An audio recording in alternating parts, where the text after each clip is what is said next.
Ladies and gentlemen, y'all already know what time it is. It is review time. As I start off saying that y'all have no clue how long I've been waiting to upgrade this bike. Now, I gotta talk about the elephant in the room. With that being said, if you're new here, you're probably wondering what's up with this battery. This battery I built myself, but I made two very simple mistakes that's costing me a lot of money. To not dwell into it too much, I'm just gonna buy new. So, let's go ahead and act like a ChiBattery sitting here, all right? I'm definitely gonna be a ChiBattery in the future, and it's more likely gonna be the Gladiator Max. But fast forward in time, let's just get into the build. Starting off with the specs, starting off with the battery, the ChiBattery Colossus Pro. No more cutting out, no more short range, barely better than stock. And yes, I know the lid is still tall, still up there, and not everybody's a fan of that, but this is not nearly as bad as it used to be. It's just looking much better with the slightly shorter lid and this Colossus Pro wrapped in this very, very nice forged carbon. So why didn't I get the Gladiator Max? Instead, I got the Colossus Pro. Well, that's because it is the Colossus. It literally is the Gladiator Max, but it uses a different cell. It's still from Moly cell, but compared to the Gladiator Max, which was using the cell P42A, which is a 4.2 amp hour cell, is using the Moly cell P45B, which is a 4.5 amp hour cell. So you just get a little bit more amp hours, but it can still handle the same amount of current, whether it's charge current or discharge. All that is exactly the same. Cutoffs, temperatures is all the same. It just has a little bit more range to it. But moving on, that's when we must go from the battery to the controller. This is a TruMoto Noisy Cricket from Electro & Co. It is a great, as you can see, very small compact controller, but this kit, as you can tell, is made to fit this Surron. It's a pretty nice controller. We'll talk about it some more around the end of the video. But moving from the controller down to the motor, we have a QS 165/35H V2, not the V1, V2. Now, real quick, I want to say, I usually would have my phone here and you can see me third person, but a bit of a production downgrade from what I would usually do. Number one, the wind out here, and it doesn't help that I'm in this empty space. My phone fell over. So I tried a lower angle. Then my phone overheated. But now that we got the three main drivetrain pieces out the way, the controller, the motor, and the battery, what can they do? Let's talk about it. With this battery, I am getting a whopping, beautiful, rangy 50 plus miles with an average speed of 40 to 50 miles per hour, keeping up with the lovely traffic. But not only are we getting those 50 miles, speaking of speed, with this controller and motor combo, now I was getting a stable 58 miles per hour with this whole drivetrain right here. And one thing I want to say for anybody who's watching this video and may have seen my last one when I was doing the stock motor versus the QS 165/35H V2, and with the 35H V2, I was trying to max it out, but it kept going in and out and in and out.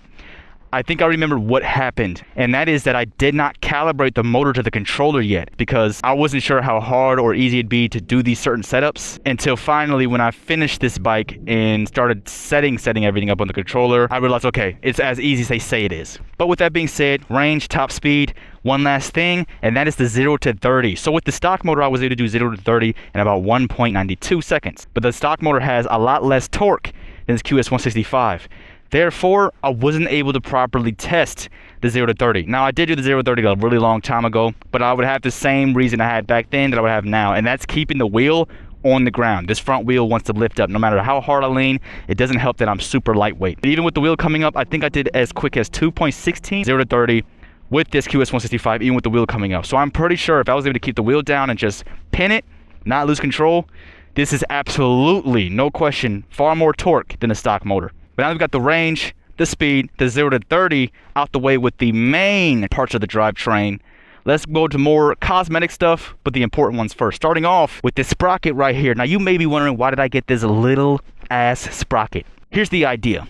This was a budget build. A lot of these parts besides the battery was a budget. It was one of the reasons why at first I built my own battery. Not only was it a new challenge for me to build my own type of battery in this configuration, this skinny tall configuration for the Surron, it was about $1,000 cheaper. So I had this TruMoto Noisy Cricket, which is a cheaper controller compared to the controller I originally was going to try to go for. With that being said, I knew this controller wouldn't be as fast, so I slapped on a small sprocket, hoping for some more speed, but also my torque wouldn't be crazy, right? But I really didn't need it to be crazy. Why? Because when this bike was stock for a year straight all throughout 2023, as y'all see, I'm around the mountains. My favorite spot is right down there. All the off-roading I do, I was able to off-road the Surron stock on eco mode. Therefore, I just really never needed the torque and speed. On average, when I'm speeding on the trails, I'm doing about 25 to 30.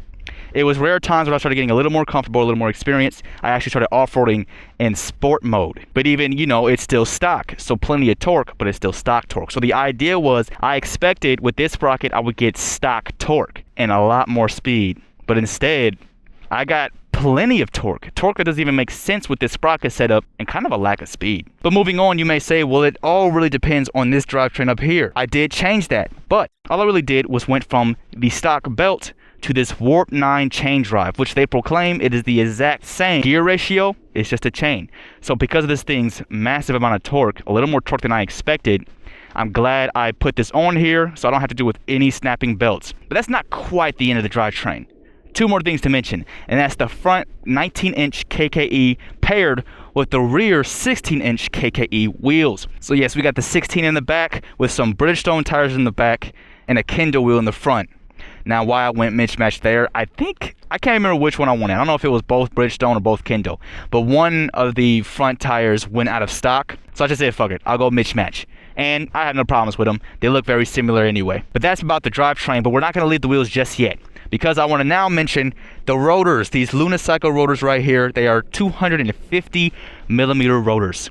They're also a little bit thicker than the stock rotors, as obviously we got plenty of power. So I didn't go full out like getting a new brakes completely, but I did get these rotors and I slapped on some Shimano pads. They definitely make a big difference, but I'm also still wondering, one of these days, should I get completely new brakes? The next important thing, and that's going to allow me to skip over the foot pegs real quick. I know you already see them, but I want to mention this kickstand right here I got right off of Amazon. I got this was very necessary, because not only does it just kind of look good, but this being a 16-inch wheel, I needed one that was adjustable, a little, that can get a little shorter than the stock. So now the bike has a nice lean on it and some decent wind out here. It won't knock this bike over. But moving on, before we get to the foot pegs, we got this brace in the middle, and this was very important. I want to say this now because, again, when I first got my Surron, I was probably 120 to 123 pounds back in 2023.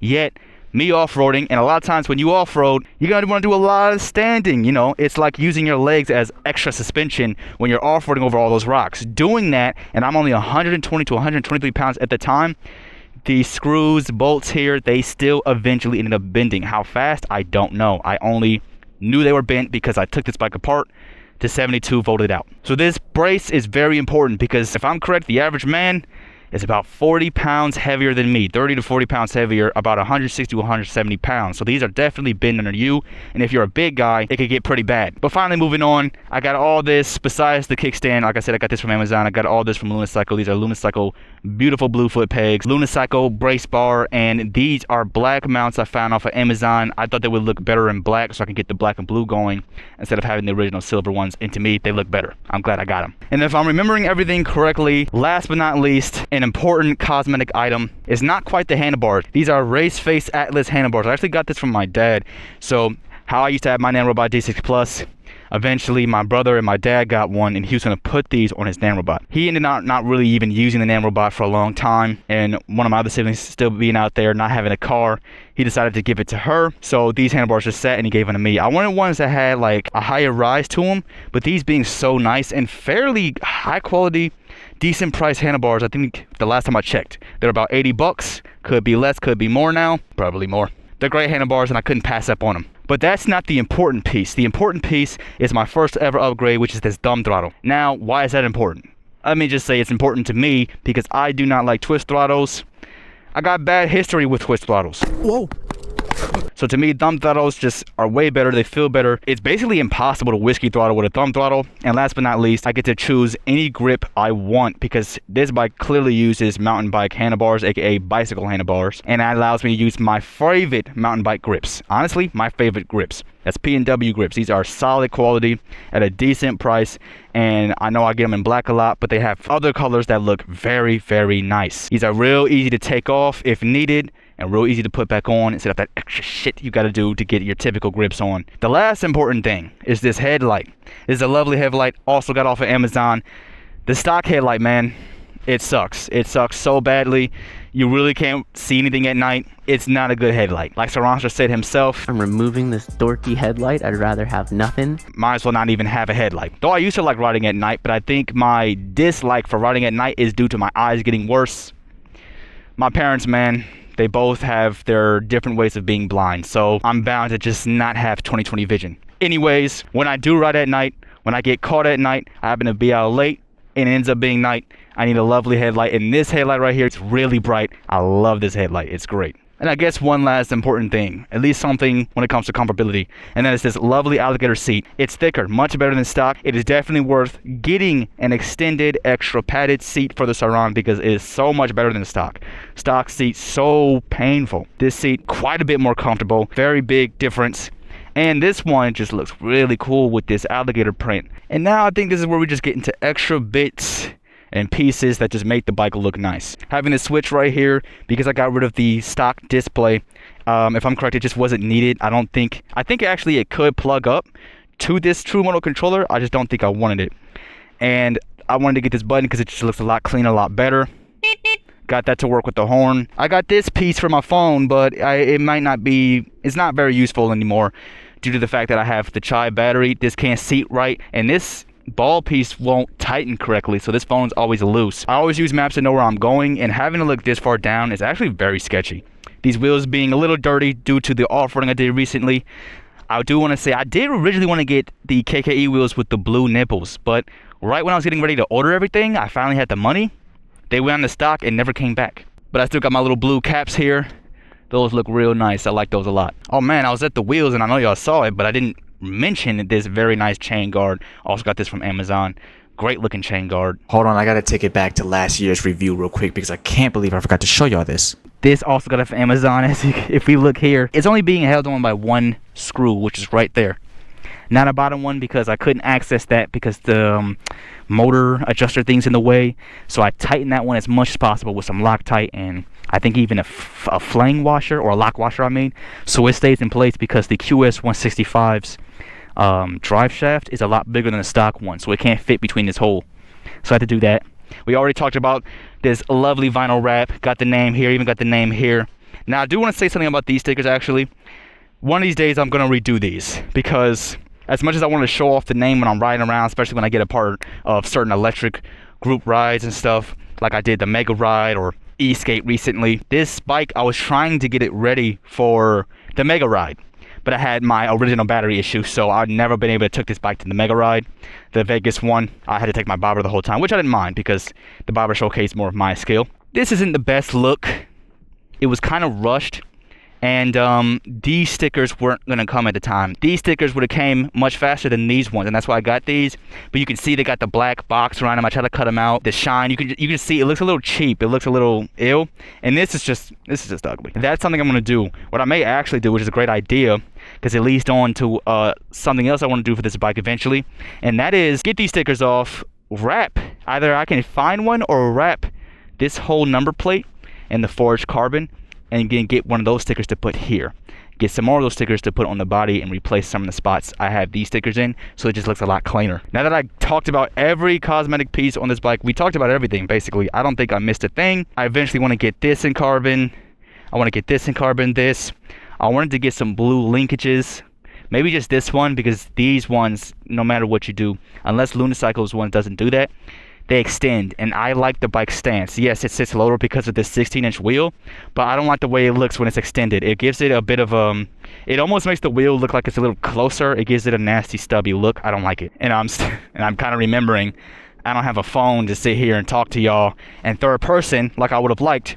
But this is where I also want to get in the future upgrades that I still want to do. Yes, I got this expensive battery in here, and the last video I was actually supposed to get a new battery and then get those carbon parts, where I didn't because, as y'all already know, I said this before. A lot of months ago, actually, I was talking about some things I'm getting ready to do this year.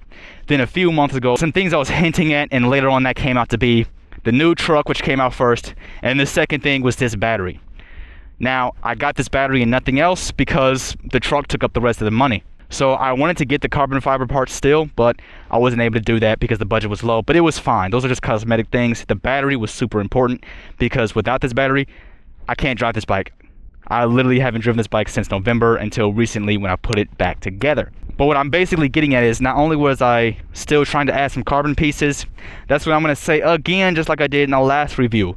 That is, I want to go back to this controller like I said I was going to earlier. This controller is great, But I'm underwhelmed and also overwhelmed. I've said it before, I'll say it again. I'm overwhelmed because I didn't expect this much torque with this setup. I slapped the stock 48 tooth sprocket on and its torque was crazy, but I was only getting 48 miles per hour. So again, this controller's torque shocks me. I was not expecting so much torque, but then that's where the problem comes in, and that's the speed. I'm missing the speed. I expected with this setup to get about at least up to 70 miles per hour. That's what I was hoping for. 70 to 80 with this crazy little setup right here, but instead I got the opposite, which doesn't even make sense to me. So the speed app I always use seems like it's about 3 miles per hour off maybe. So maybe this bike's top speed is faster than 58 and I just don't know it.